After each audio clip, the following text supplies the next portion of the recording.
Hi, so today I'm going to do my presentation over Stephanie St. Clair, the Supreme Alphabet, and the 5% Nation. Alright, so to start off, we can start talking about number rackets. Madame St. Clair was really big with number racket, also known as policy banking, and that basically meant, to put into perspective, back in the day, while Madame St. Clair was ruling most of Harlem, a lot of the banks are not allowed to have black customers, or they declined any person of a different race, and as a result, many minorities had to make their money by gambling, investing, and paying the lottery. Right, so Madame St. Clair was born in 1897 and died in 1969.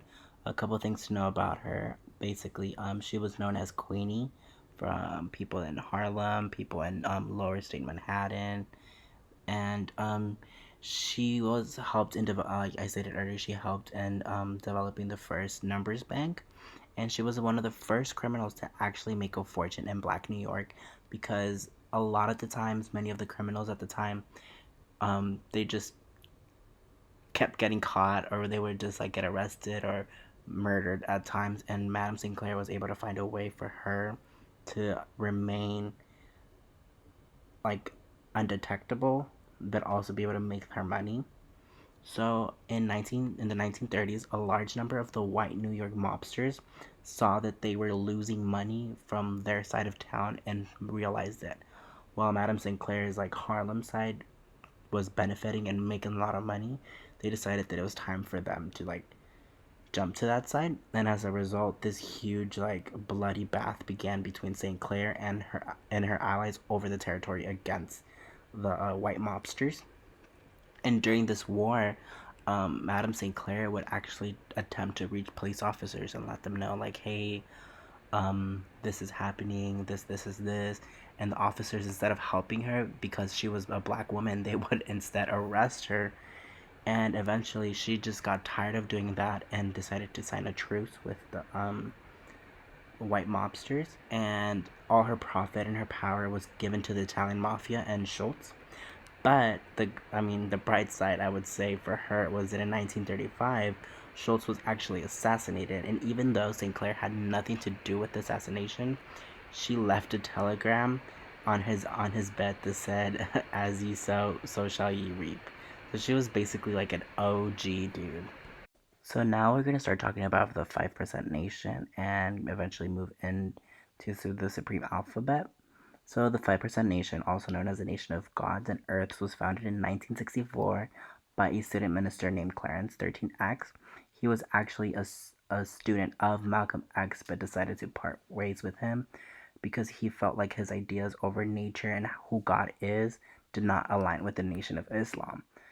And basically, the argument was that in the Nation of Islam, they stated that their founder, Muhammad, was God, but Clarence, he believed that only a pure black man could fill that role. And basically, that meant that no one that could be biracial could be considered God. And he believed that the black man was God personified, and in order to reach this godliness, one had to either meditate, study, and do like spiritual, physical fitness.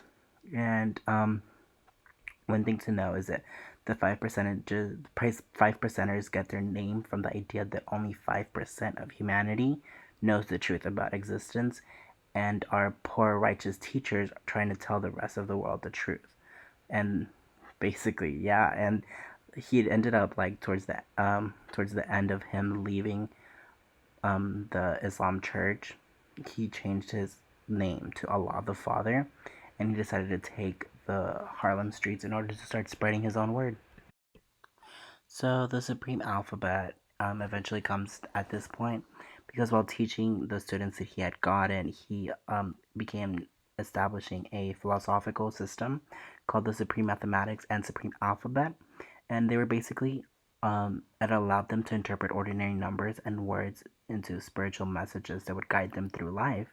And these messages eventually, like, found their way into music and musicians, and you can see artists such as Wu-Tang Clan and Busta Rhymes use this philosophy in their music.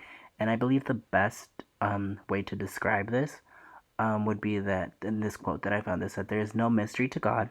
This is not faith or belief. This is knowledge. And once you have knowledge, it takes away any fear." And if you look on your handout that I've given, I also put the whole entire alphabet and what each letter represents, just if you're curious over that. Right, so a couple examples that I placed over these systems. I wrote, just in case you want to see, I jotted down the tenets of the 5% nation. These are 9 things that they really believe in. And I also just like to like show how it's like still like influential during pop culture and stuff. I attached this picture of a couple years back where Jay-Z was wearing a necklace with the 5% nation symbol on it, and actually this picture was like super controversial in the media because a lot of people felt like Jay-Z wearing this was basically Jay-Z saying like, "Oh my God, I hate white people and white people are the worst kinds of people and they don't deserve to go to heaven, or and God isn't white, God is black," and stuff like that, you know? And it just kind of shows how like this thing that was established on like by Clarence is still relevant today and it can still be used today, but it's like it can be also misinterpreted by a lot of different people. All right, so thank you guys for listening to this presentation. I attached a couple pictures of how I feel right now being quarantined, as well as my works cited. Anyways, if you guys have any questions, feel free to ask me. I'd answer a lot of things because I did research more into it, and it's honestly kind of really interesting. And I know that like throughout the novel, I kind of read a little bit. They mentioned like within the first 2 chapters all of this, and it's honestly pretty cool. But yeah, thank you.